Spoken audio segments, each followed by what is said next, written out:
All right, and it looks like we're probably good, so we'll get started.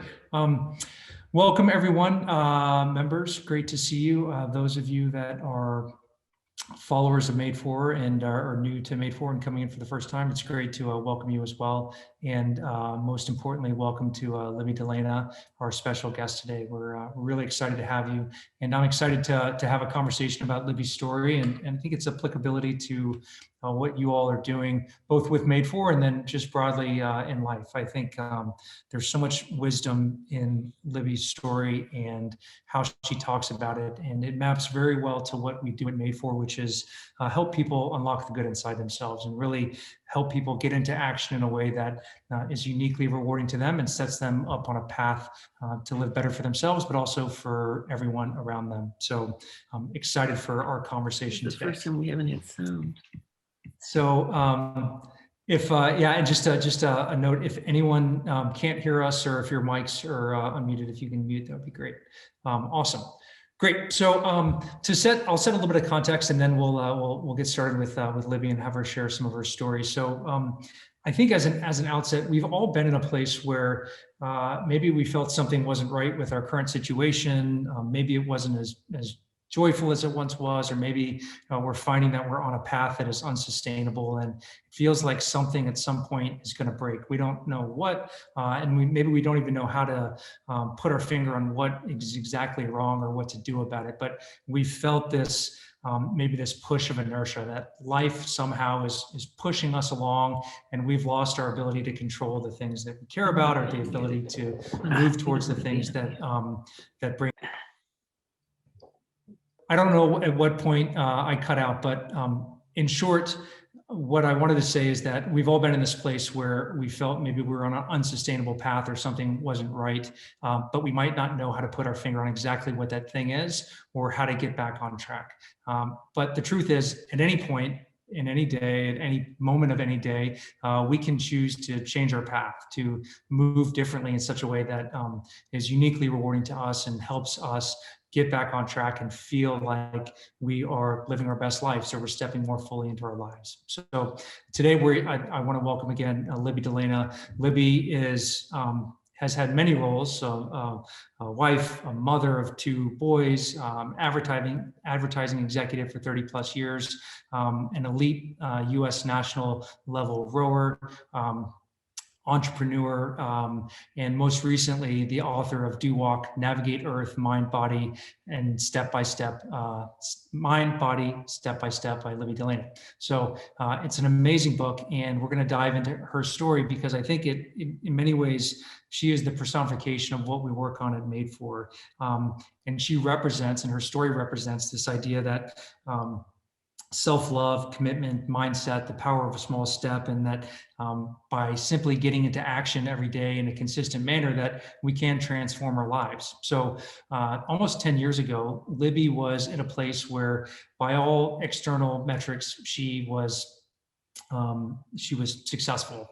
Wife, family, professional career, everything that you would think would tell you that, hey, Libby is happy and successful and everything is great. But she recognized that something was a little bit off, that she had maybe grown disconnected from some things that had really brought her joy at one point in her life. And so she woke up one morning and decided that she remembered earlier on in her life that nature was something that was incredibly valuable to her, and that it was going to be a non-negotiable for her going forward, that every day, every morning, she was going to get out and take a walk in nature. Distance wasn't going to be the objective. Time wasn't going to be the objective. Solely that she was going to commit to something that used to bring her joy. Almost 10 years later, Libby's walked over 25,000 miles. Last year, she covered exceeded the circumference of the Earth. So she's in essence walked around the entire globe, and she's transformed her life in the process. So with that as some context, Libby, maybe I'll turn it over to you to tell us a little bit more about your story. Well, thank you. I'm really grateful that you're all here. It's hard to believe that someone who really has spent a lot of time walking would generate this much interest, but thank you. And I will say I have with me my beautiful Madefor water bottle, which I love and I carry with me, not on my walk, but I basically take with me everywhere I go. So thank you, Madefor. I'm a super fan. So yes, as Pat said, I'll just do a brief sort of overview of where I've been, what I've seen, what I've learned. And I've been very fortunate to just finish a little book that I wrote in the past year since the pandemic started. But 10 years ago, literally just about to the day, a few months off, but I really woke up and realized that what was most meaningful to me was not part of my day. And that's being outside, and that's adding movement and motion to my day. Um, I guess by all external measures, there was success next to what I was doing. I was very fortunate to have started a company with two wonderful colleagues. I had two healthy, amazing, tall, smart, kind sons. We lived in a beautiful spot. I'm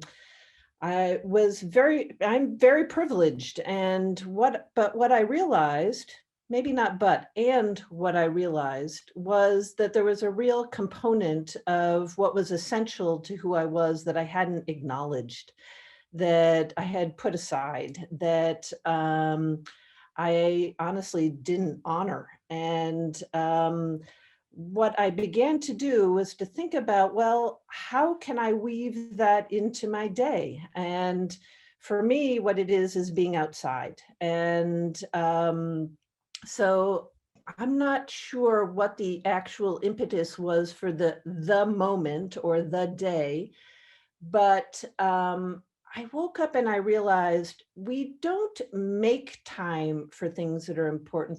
I'm sorry, we don't find time that are for things that are important to us. We make time. And as Pat said, they become non-negotiables. So I decided that I needed to build into my day the time outdoors, the time amongst the trees, in the rain, in the fog, by myself, in the quiet. And so I decided that I would commit to 3 months of going for a morning walk every single day, no matter what. It didn't matter if I didn't want to. It didn't matter if it was raining. It didn't matter if I was a little grumpy or disconnected. It's in fact, I've learned that on those days when I least want to do it is when I really should go do it.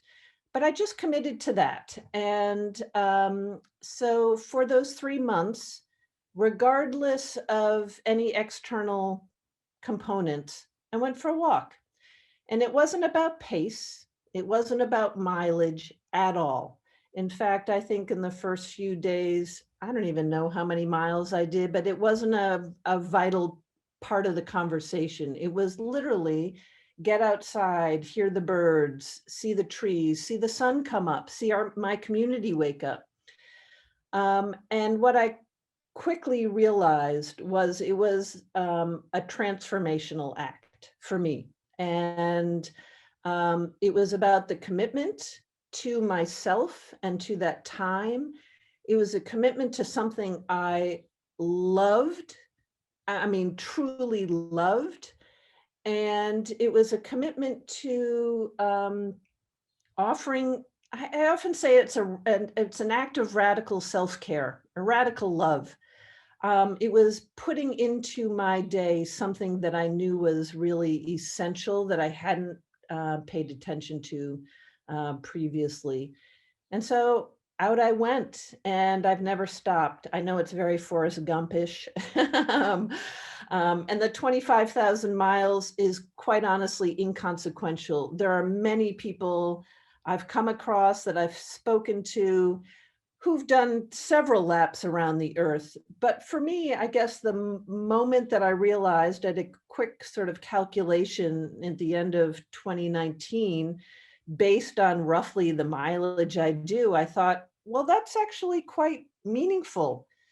To have walked the earth was actually more of a spirit-based accomplishment rather than a mileage accomplishment. And so I gathered some friends, and on January 1st, 2020, we set out at 5 a.m. with our sparklers, and we just walked together. It was a little bit of a parade. I don't know if it was a morning walk. I actually think it was a morning parade, and we sang and we danced, and it was really quite a lovely morning. I've continued on. As Pat said, I've been fortunate to write this book.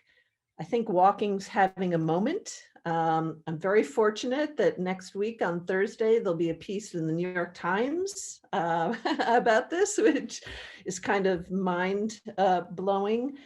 But I will say the thing that is most powerful is the commitment to oneself and the profound impact that it has. And I think that's exactly what Madefor supports, inspires, creates.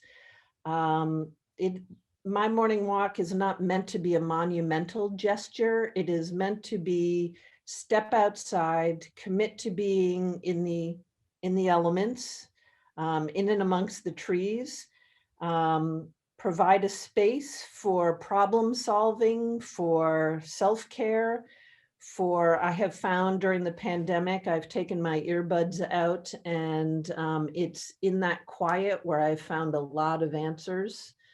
And it has been maybe one of the most transformational things of my life. So I should be quiet and let you ask some questions, but that's sort of the framework for it.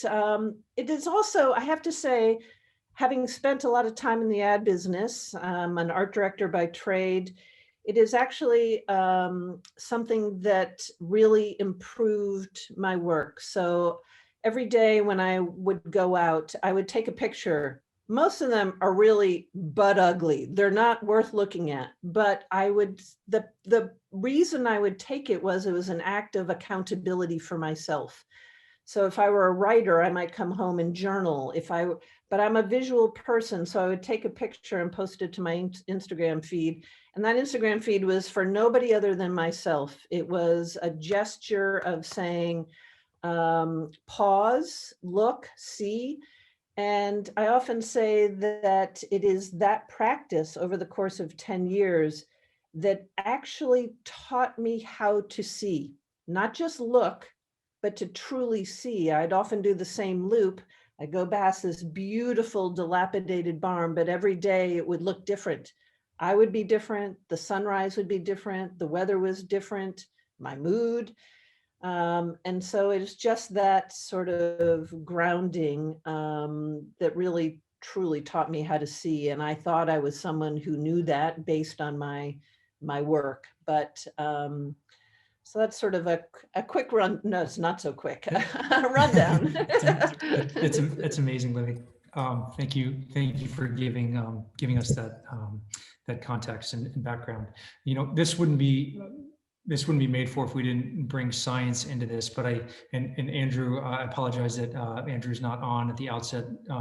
He had a scheduling conflict, but he'll be on in about 15 minutes. You know, Andrew would call walking self-generated optic flow, and he would describe all of the benefits that come from it, whether it's, you know, studies around boosting creativity to how it's good for our brain and our body, even just being out in nature. And for our Madefor members, we talk a lot about the underlying principles of what it means to move our bodies and to be outdoors.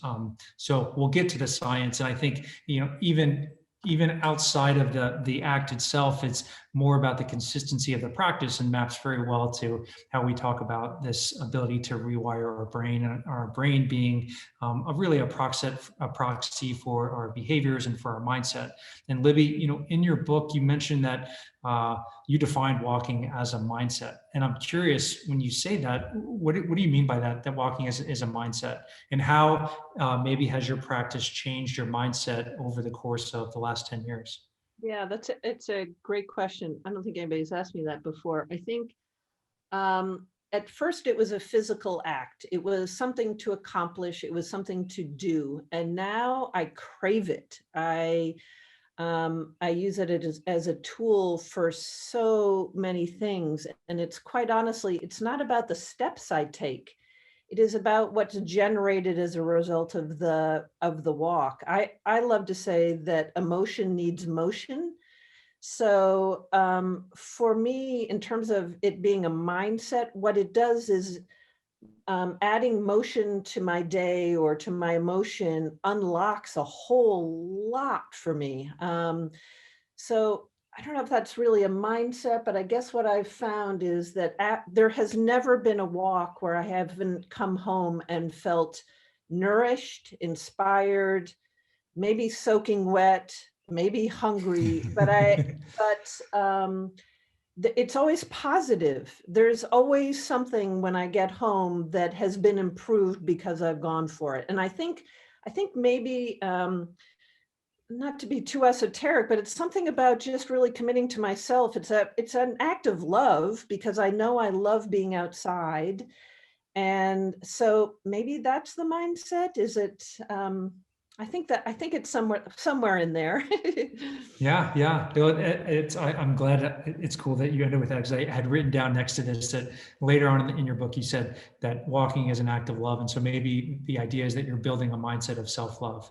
Yes. And this is how you're caring for yourself, because you go on to say at some point that I believe we show up in the world with more clarity, intelligent energy, and self-awareness when we create the space to tend to our own well-being, and that everyone feels the effects, and that motivates you. I think it's so powerful because a lot of what we talk about at Madefor is this idea that you can't truly care for others until you care for yourself. That you have to, that self-care isn't selfish and it matters, and it's very important. So Right. I think it can be misunderstood that self-care is in fact a selfish act. And I would argue that it's the antithesis of that.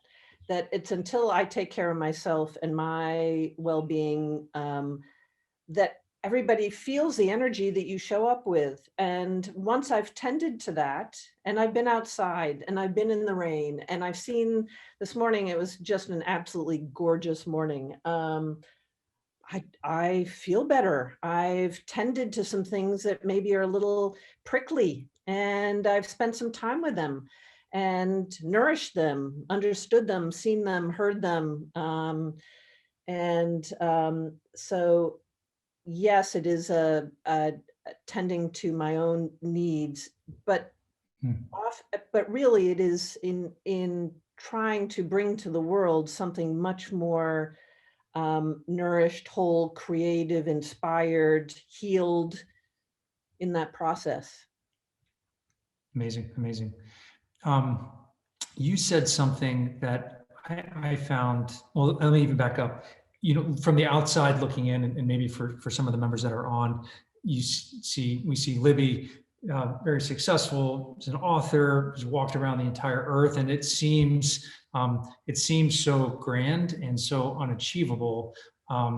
And that, like, well, of course she did this, she has all these things, and she was a national level rower, and she has this ability, and like, but what I love about your story and the way that you talk about it is that you're very clear that this was not an easy process. That even though that it's a simple daily act that you're engaging in, but the commitment to it, and to walk when it's raining, when it's cold, when it's whatever you're facing, was actually really hard. And you describe at one point in time a few years ago a really, really challenging moment in your life where you came back and you started to look for a reason why, well, maybe my self-care is, maybe I don't go for a walk today, that it's okay for me to just sit and set that aside. But you did the exact opposite. In fact, you walked the entire night, and that seemed to make all the difference for you. Could you share a little bit more around maybe that challenge, or just challenges in general that you faced in this process? Yeah, that was a pretty epic day. I had a moment where I came across some information that was life-changing and profoundly heavy, hard. And I was probably, what, 7 or 8 years into my practice. So I was really sure of the nourishment I would get from walking, but it was this kind of event where it would have been very easy for me to come home, crawl into bed, pull my sheets up over my head, put my pillow over my, make a cup of tea, and honestly, to be perfectly honest, cry through the night. And what I realized when I got home was that actually that was not going to be a positive way to address this situation. And I decided, I got home at, I don't know, 6 o'clock, 7 o'clock. It was early fall in New England. And I put on my shoes, and I didn't know what it was going to turn into, but I have this one loop that's probably about 3 miles. And I thought, you know what, I'm at least going to go out and do that mile. I need to add, again, motion to this emotion. I need to create some space to think without emails and phone calls. And it was actually, it was a beautiful evening. It was, you know, those days when the wind feels really soft and beautiful, and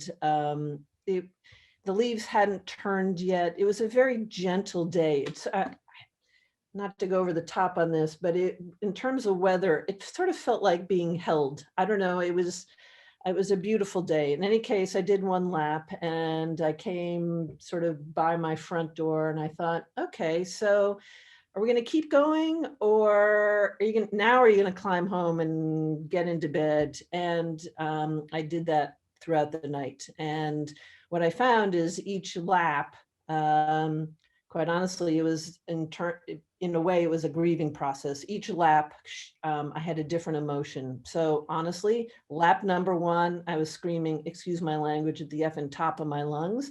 Lap number 2, I was stomping. Lap 3, I was crying.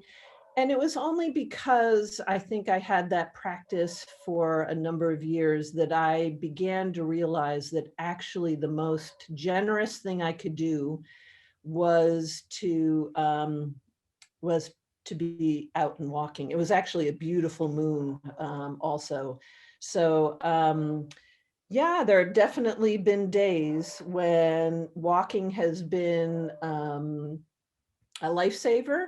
And then there are also those days when it is absolutely brutally hard. I live north of Boston. There's some days where it's well below zero, and the plows are out. And you know, sometimes I wake up and I think, why did I ever commit to this? But I bundle up, and I will say that it is sometimes on those hard walks that when I get back home, honestly, I feel kind of heroic. It feels great. And the commitment feels great. The effort feels great. So it has been a source of healing and inspiration in these last few years. And I will say during the pandemic, it has been my primary source of socializing, being outside, walking with friends. So it's provided a really incredible source of energy, healing, inspiration, creativity.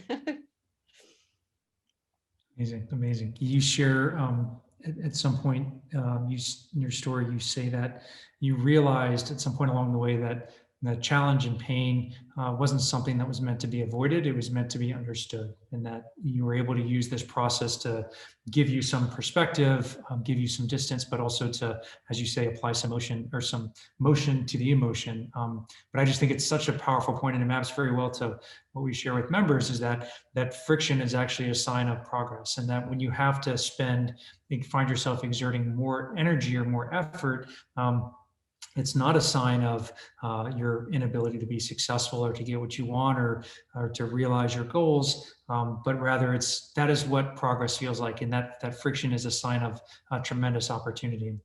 That's exactly right. I guess I've come to believe, and maybe it's from my athletic background, that where there's pain, there's opportunity for incredible learning.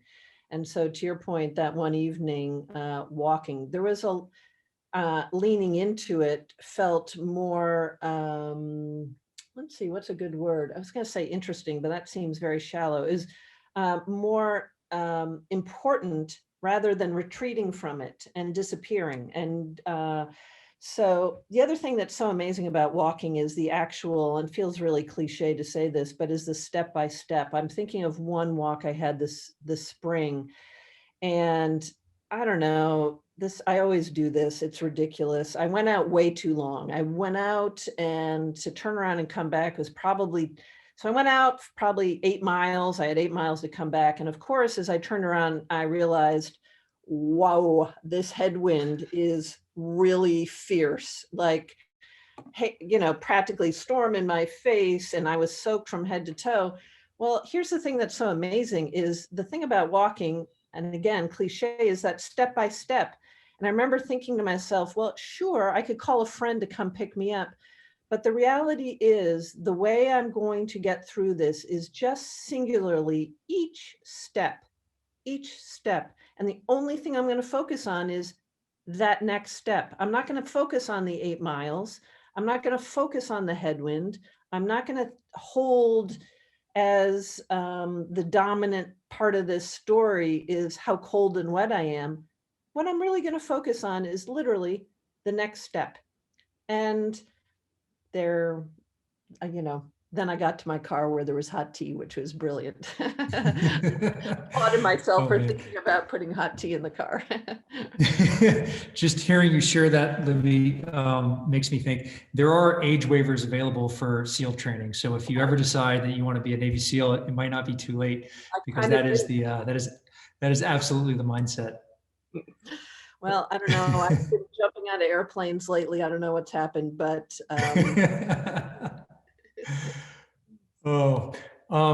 so let's see, I had something that I wanted to ask you. Oh, so, I want to share a story that a member shared with us several months ago, and some members may be familiar with this, but we have a movement month at Madefor where we focus on movement and rediscovering the joy of what it means to move our bodies and to sense into our bodies and serve our bodies with movement. Walking being a component of that. And we had a member reach out after the challenge, and she said, and she was, I believe she was 64, 65 years of age, and she said, prior to starting this challenge, when I read the materials, and she said, this is so low speed. Like, this isn't going to make a difference for me. And like, how could these simple things make a difference for me? But she said, I'm going to suspend disbelief. I'm going to do what you say and see where this leads. And so she focused on getting into action. And what she found and what she discovered through that process, and it sounds like maybe you discovered this as well in your consistent commitment to getting outdoors in nature, is that she said, I recognized something along the way, that at some point in my life, I'd internalized this thought that my best days were behind me, that my best days were when I was 20 or in my 20s or in my 30s. But at some point I crossed this line where, well, everything good is behind me and everything in front of me is going to be a struggle. But she said that through the course of this challenge, in just a very short period of time, she recognized that her best days aren't behind her. In fact, her best days are here and they're in front of her. And she rediscovered her joy for living and moving and being in her body. And that was just such a powerful moment that member shared. And I'm curious, as you're almost, I'm sorry to out, you're almost 59 or 59 now.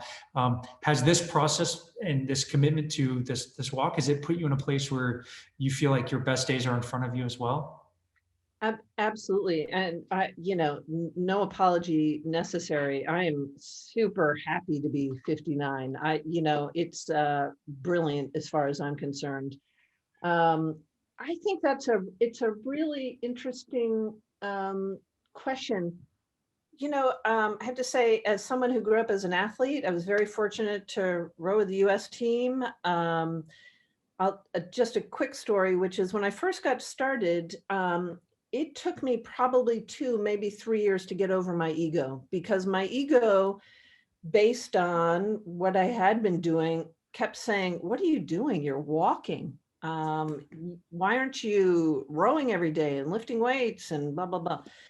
And I think what was powerful was that my definition of success, or my definition of what I required, shifted. So I can't compare what I'm doing now to what I used to do when I was 20, and I don't want to. And I am exceedingly grateful that I figured out what makes me happy, and what I require in order to move forward, kind of in a very whole manner. And it would be different for a number of people. So when I hear that story, it's an incredible story. And I think part of what I hear you saying is that being able to identify those things that in various stages in our life help us be where we are at that phase in life is really powerful. I will say that I don't look back to when I was 20 something rowing with the US team and, I don't know, call it hyper fit. I feel the same satisfaction now as I did then. And I think it really comes from identifying what is most important to me and attending to it. So I know what's most important to me: forest bathing, being with trees, seeing the birds, feeling the fog, moving forward is what is essential to me. And I have built that into my day. Previously, it was going fast, and so it all changes. It's, I guess it's like the natural world. The tide comes in and goes out. Right now, I don't know if the tide's coming in or going out, but it's shifted, and that's great. And I am grateful that I've sort of identified where it is that, I don't know, I can find a really satisfying practice. Yeah, it's so powerful. And it reminds me of something you said, that one of the most difficult lessons to embrace and embody is this idea of adapting to changing environments and circumstances. And part of that is what's going outside of us, and hey, can we adapt and make sure we have the right gear and show up and figure out how to be effective in the environments. But also part of that is our internal landscape and what's happening on the inside, and to recognize that what worked for us at one point in life maybe might not be the thing that fuels us or is great for us at a new point in life. And so that's certainly something that we work on at Madefor, and guiding our members through this journey so they can discover what right feels like for them. There's no one way, and walking was your way, but someone else might have something completely different. In fact, Laszlo, one of our members, just shared that he completed a 100 art project where he shared 100 pieces of art over 100 days. And he said he figured that he should parlay that into something else. So obviously art is something that brings him a lot of joy, and he pursued that and he got something out of it. And he actually had a question for you. He said, did you ever contemplate parlaying walking into something else, or do you see it as a finished state or a ready state for your life? Oh gosh, what a great question. And congratulations on 100 art pieces. That's an incredible accomplishment. I'm not quite sure how to answer that, other than to say I know currently, right now, it may change, but I crave going for a walk. It is not something that is a chore that I feel like I have to check off the list every day, like making my bed or something, but it is something I crave. In fact, I shared with Pat not long ago that last fall, a little group of us during the pandemic started going into the Atlantic Ocean. It was very cold, below 40 degrees. And I applied what I knew about walking into that polar plunging. And we started doing that pretty much every day. And part of that process is that what I learned in walking is applicable to a number of different things. So for example, there are days when I wake up, many days where I wake up and I think to myself, you know what? I hear that little voice in my head. She's really effective. She's really smart. She's kind of seductive. And she'll say things like, you know what? You had a red eye last night, or you didn't sleep well. Stay in bed. You don't need to walk today. And there are times I get kind of close to believing her. It's the same with polar plunging, where as I'm walking into the water, I think to myself, what am I doing? And then what I realize is that the benefit of attending to that thought, but also really remembering that having completed the plunge or the walk is much more nourishing than believing that voice. And that voice is powerful some days. It wasn't long ago. I really, in 10 years, with the first day, I almost thought, you know what? I don't need to go for a walk. I've done it for 10 years. And something kicked in and reminded me there has never been a walk I've taken that it hasn't improved things. So is it a finished state? I think it probably is. I think it probably is, but I guess my point being that what I've learned in the walk and attending to that pretty dynamic voice in my head can be applied to other things as well. So it's a great question.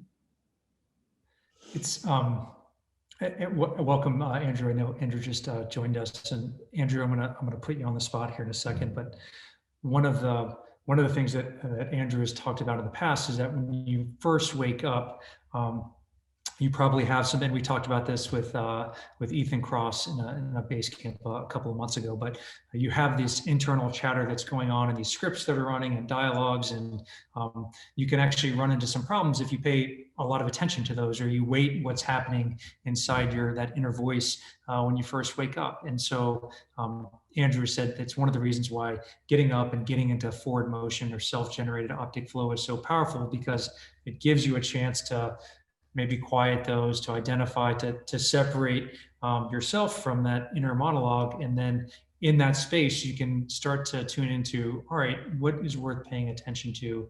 How best can I serve myself through actions going forward throughout the rest of the day? And I don't know, Andrew, if maybe you have some additional thoughts on that, or maybe some of the science of what's going on when we're doing that. Yeah, and first of all, apologies for joining late. The fault is entirely mine, based on a scheduling snafu because of some neural circuit breakdown in my brain, and I apologize. But it's great to be here. So yeah, we have to think about that state that we call sleep as it's very disordered thinking. I mean, dreams can have a structure, but it's very disordered thinking, and there's no reason to think that the transition period immediately out of sleep is hyper ordered. It's actually has a lot of remnants of sleep. And so that early stage, whether or not you wake up groggy or you wake up really, focused on or even anxious about your day, your mind isn't really connected to reality in the immediate half hour or certainly minutes after waking. And one of the ways that the brain decides what to focus on, both in terms of space, but also in terms of how we process time, is how we interact with our visual environment. And moving through a visual environment like walking has a very particular feature, which is really cool and really worth thinking about in this context, I believe, which is if you are just stationary, you get information about space, not outer space, but the space around you. And so your brain is measuring things like the distance between your refrigerator and the coffee pot, for instance. It's doing that if you're just standing there stationary.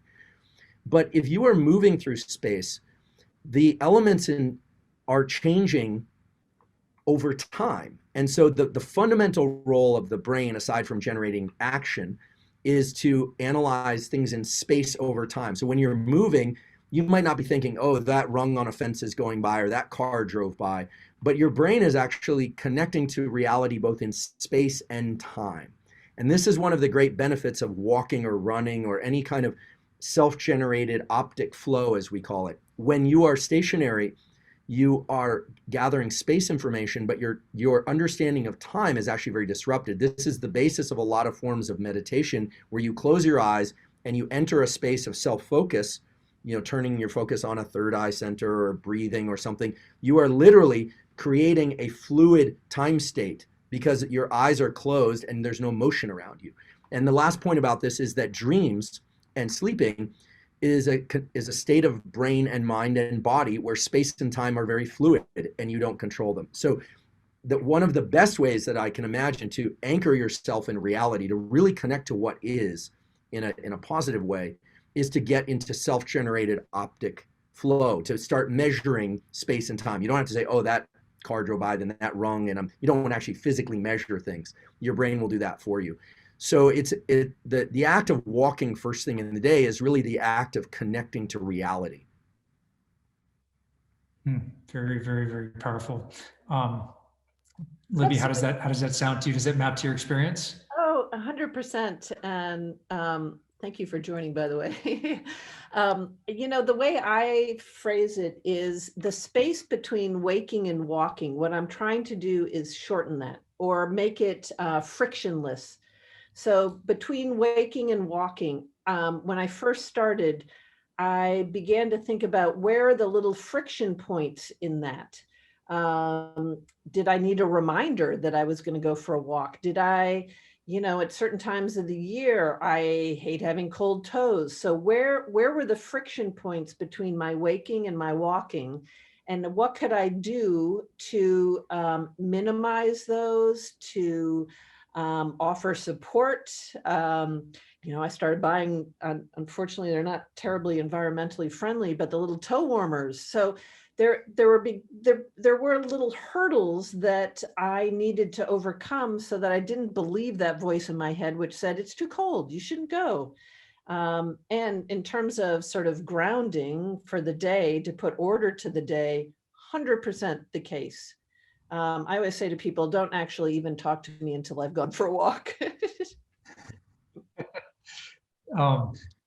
Libby, there are a couple of Danielle and Lucinda both asked questions that I think is relevant to this, which is how do you reduce that friction? And so Danielle wanted to know, is there a set amount of time or distance that you shoot for every day? And Lucinda was asking if you try to walk at the same time every day. So I imagine these are all variables that you try to account for.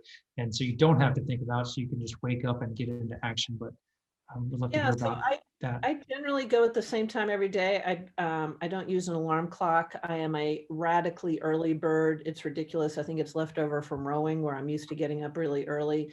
But honestly, I wake up at about 4:30. I'm on the road by 5 in general. I generally walk between about 8 miles in the morning, which is about 2 hours. But I really, really, really want to stress, it is not about mileage. I could probably, I will say, do the work that I tend to as I walk in less time. I just love being outside. I live in a really gorgeous place. This spring, I was seeing snowy owls all the time. So the 8 miles is not about the 8 miles. It was more about, oh my gosh, if I come around the next corner, I might see a peregrine falcon or so. But yes, I mean, if the answer is I'm usually on the road by about 5, and in the winter I have a headlamp on and reflectors, and it's usually 8 miles. Sometimes I go out after dinner too, because it just feels good. But yeah. Libby, you're in I believe you're in month 5 of Madefor now. And so, in the first part of the program, we talk about this ability to rewire our brain and to change our brain, that we have this over the entire course of our life. It's one of the, our superpowers, and past the age of 25, there's very deliberate ways that we have to do it. And so the Madefor model is very much of one of focusing our attention, getting into action, recognizing the rewards, and then reinforcing those rewards. And that consistency over time, we start to shift not only our behaviors, but also our mindset in enduring ways. And so Madefor is a 10-month program. But I'm curious for you, as you were engaged in this, you started 10 years ago. I'm curious, at what point did you notice a shift? And by a shift, I mean, at what point did you know that the journey had become the destination, that your mindset had indeed shifted, and that things were going to be fundamentally different going forward? And feel free to throw that away if that question is too abstract or doesn't make sense. No, it's a great question. And I wish I could tell you the answer to that. I'm not sure. As I said, having grown up an athlete, it took me, in a way, I want to say it took me too long. It took me longer than it should have. Again, because my ego was in the way. I think the way I can answer this is more around my sort of cold water plunge experience of the last year. And I would say, so I was really committed to getting in the water, and that I was only able to do that because of my walking practice. But I think it took me 5 or 6 months of going into the water here in New England. It's below, I don't know, often it's below 40, to a, I think it probably took me 5 or 6 months to where I began to crave the cold water. And I'm someone who hates cold to begin with. We don't need to go down that path. But I don't really remember with walking, but I think it was a couple of years. Again, the ego is a bear, and it took me a while to get over that. But thankfully, here I am 10 years in and able to apply that learning to this other practice that, and I think I shortened it to 6 or 7 months. That's amazing. That's amazing. Andrew, any thoughts or reflections on that? I mean, Libby's been at this for 10 years, walked the entire circumference of the earth, but set out with a very small goal and a non-negotiable commitment to just getting out and moving in nature every day. And at some point in time, her life has been transformed as a result of that simple act. I'm curious how you think about that. Yeah, I have a lot of thoughts about this. It's first of all, it's a really beautiful and tractable example for all of us. And even if people have issues with mobility, assuming that one can engage in some regular habit each day, it calls to mind, and early in the day in particular, a habit that it allows us to engage with the world and touch into this thing of taking a deliberate step. Why do I say that? So I have this colleague at Stanford. He's really a wonderful human being and an incredible scientist. His name is Dr. David Spiegel. He's our associate chair of psychiatry, and our labs work very closely together. He has a wonderful saying about states of mind and body. Please ignore that. Don't know what that's about. They apparently can't read the sign on the door.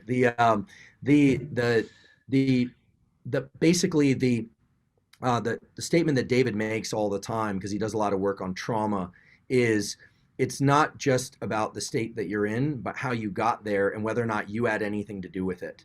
So, for instance, if it's a very powerful thing to alter one's state deliberately, and it may even be that if we deliberately alter our own state repeatedly, that the brain and nervous system really starts to form a positive relationship to that, even if that thing isn't good for us. Now, you've selected a behavior that's good for us, but we can think of lots of behaviors where we deliberately make a choice, or we just make a choice and we do it repeatedly, and the nervous system somehow seems to learn that that's the choice that we're going to make no matter what. And I think that crossover point, as Pat was asking about, is a very interesting one. And it may be that there isn't one day or one moment. It may be that it's like a tide that slowly rises, and then eventually you can get out to sea. That's the way one could think about habits, that there isn't a threshold, but rather, it depends on conditions on any given day. But the point is that by selecting a behavior and repeating that behavior, the brain and the chemistry of neuroplasticity change us such that behavior starts to form a positive association. Even if the thing that we're doing isn't necessarily pleasurable, it becomes pleasurable. I'm seeing some head nodding from Libby, so it sounds like that's spot on in your experience. Oh, 100%. Yeah, I mean, that's so beautifully stated. And I'm not sure with either my walking or the polar plunging, certainly the polar plunging, I would have ever thought that to be the case. But it is a very familiar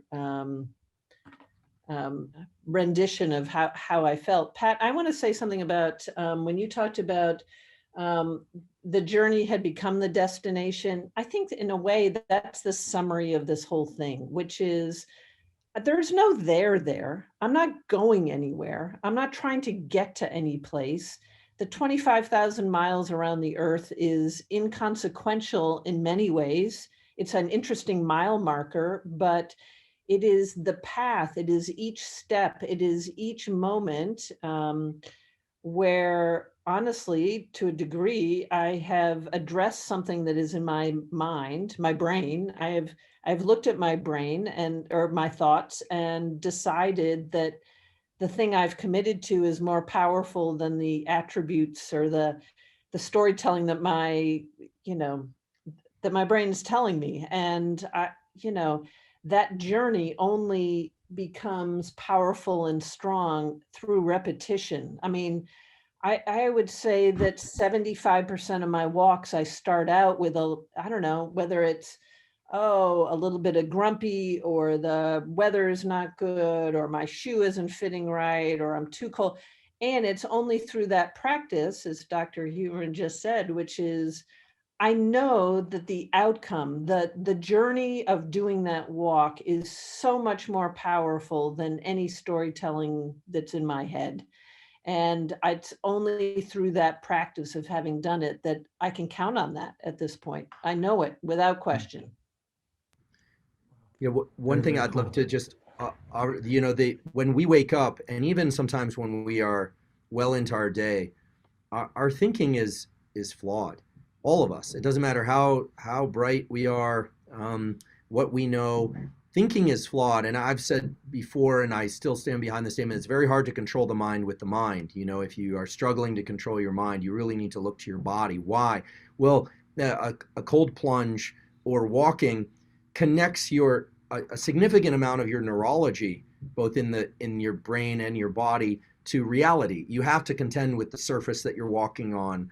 You don't have to even be conscious of it, but how hard to step, how quickly you're walking, whether or not it's cold or hot. And the cold plunge, polar plunging, it forces you to be in touch with your sensory reality. There's no way around that. Your thoughts are always there, but the interaction with the physical world is something that we can bring in or we can remove. And when we sit at a desk, which frankly is what I spend most of my day doing, unfortunately, but I sit at a desk, I'm still in touch with reality. There are books around me and things like that, but the percentage of my neurology that's dedicated for thought that isn't in touch with reality goes up. When I'm in motion, the percentage of thought and neural activity that's associated with real concrete things shifts. And this is why I think sometimes we hear these statements like, get into nature. Nature is a real thing. I used to hear that, and I used to think, what does that even mean to a scientist? Like, when people say nature is a real thing, what does that mean? Like, everything's a real thing, but now I think I understand, based on what you're describing, that it's forcing our neurology to allocate more of itself to our dynamic interaction with the world. And there's nothing worse than being removed. We all think we want to dislodge from reality. But I think what we really crave very deeply is to be connected to reality. There's something that's intrinsically satisfying about that experience. Yeah, that's beautifully said. I think the physical connection to the action, for me anyway, connects my brain to what's truly happening. Because I could get lost up here in this, sitting at my desk. I can get lost in here. I start to believe it. As soon as I'm in the cold water, I'm out walking. Wow, the reality of the day seeps in much more profoundly. Wow. Amazing. There's a question from Jonathan that I think is really interesting. He asked has putting your practice into word form, such as writing a book or even discussing with the New York Times, modified how you've internalized your mission? And did you ever have uncertainty or self-doubt about sharing your story out loud? Let's see, the last question, was there any uncertainty? 100%. And I will say that the walking practice enabled me to do it. So I am, as I said, I've been in the advertising world. I'm an art director by trade. I'm surrounded by writers. I have friends who are incredible writers who know how to put a heroic word gently into a sentence and build. It is a beautiful craft. That is not my craft. And so my fear came from trying to be able to articulate what was essentially a private, physical, internal practice and put it on the page. Not to mention that I'm more of a visual person than a word person. So yes, there's tons of fear. I'm still terrified every single day about it. And yet it is not unlike going for a walk in the cold, which is, I came around the corner and there's that headwind, and I know that the best thing I can do is take the next step. I'm not taking 20 steps. I can't project what's going to happen. I'm going to take this next step. I'm really grateful to be here with all of you. For me today, this is my next step. Tomorrow it'll be something else. And I think in that sort of incremental way, nothing is overwhelming. It is, it's hard.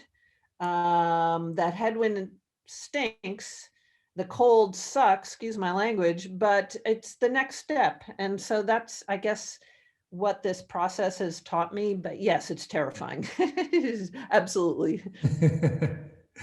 Amazing. Thank you for sharing that. Okay, well, I can see we're coming up on time. We'll go around the horn, go to Andrew first, and then to Libby, and then I'll end with a few takeaway thoughts and maybe some next steps on how to get into action around this. But Andrew, any parting thoughts on what we're talking about today? Yeah, I mean, I think that without repeating what some of the things I said before, I'll try and just summarize what my thoughts are. That I think the elements that are clear, the variables. I guess I'm a scientist after all.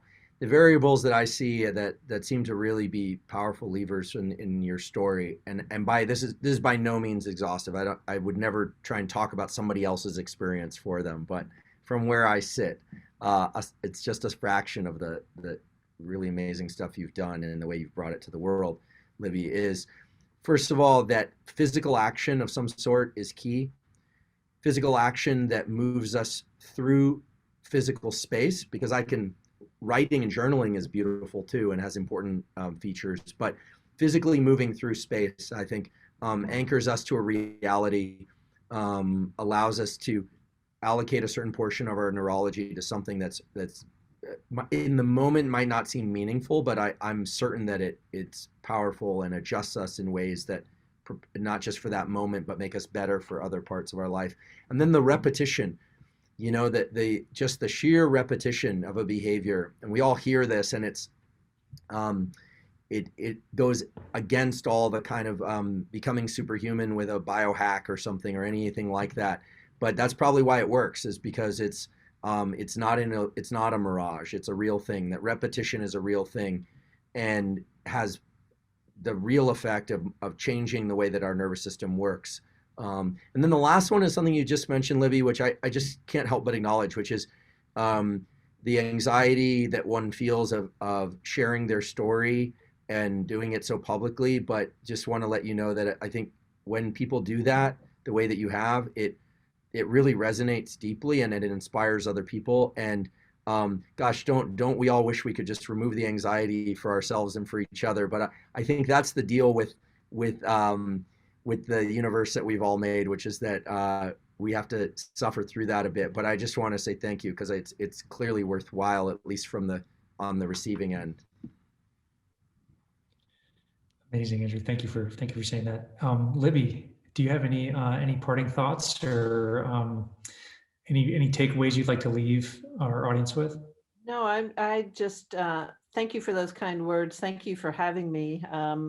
Again, having started 10 years ago, I never thought it would end up here. But if I can inspire anybody to simply go for a simple walk a few days a week, next week, awesome. Let me know. I'd love to see where you're walking. And thank you, Madefor. Really beautiful organization, doing really meaningful work. So thank you, Pat, and your team. Awesome. Incredible team.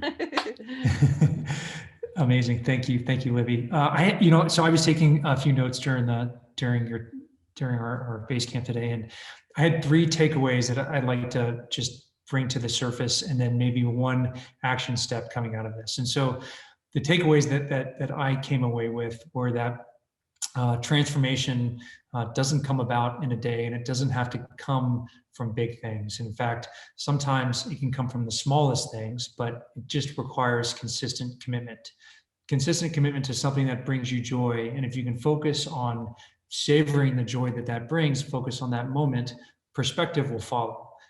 So this idea of small things consistent over time, to piggyback on what Andrew said, I think is a real important takeaway here. The second one is to be kind to yourself. But kindness does not mean avoiding challenge. In fact, sometimes the kindest thing that you can do to yourself is commit, and especially when things get hard, commit to it, find the lesson and the understanding in the challenge that you face.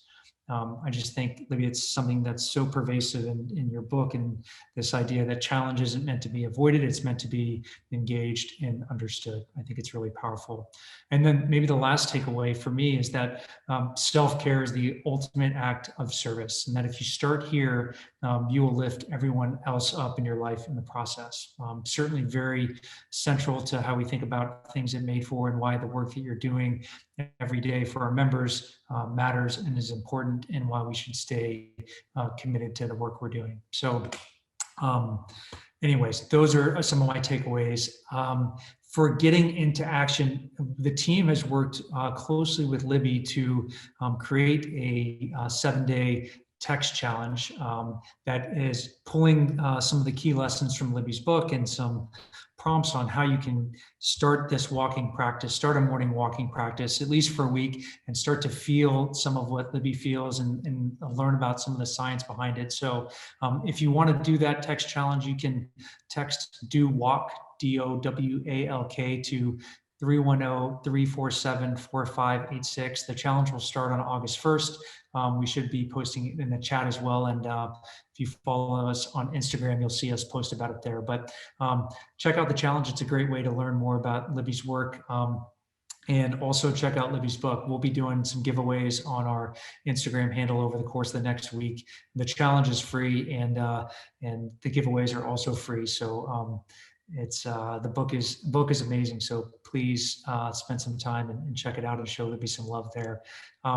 Maybe one other thing, and I think it's a testament to, look, we're all unique creatures. We have unique experiences and we have unique challenges that we're facing, and different things resonate with us differently. But the most important thing is that we can tune in to figure out what brings us joy and maybe commit to that. So if it's not walking, find something that maybe used to bring you joy, or something that brings you joy that you've gotten disconnected from, and find a small way to engage that every day for a week and see where that leads you. We focus so much on entry points at Madefor, and focus on the process and the progress, and let the outcomes take care of themselves. I think Libby's story is a great example of that, and a great opportunity to find and discover what works for you. So thank you all for being here on a Friday afternoon, Friday evening. We're just so honored to have your attention. Thank you, Libby, for your example, for your wisdom, and for really your vulnerability and stepping outside your comfort zone to do the work, but then also share it with the world. It makes a big difference. And obviously, thank you, Andrew, for being here as always. We look forward to seeing you all again soon. We wish you all the best. Have a great weekend, and take care, everyone. Bye.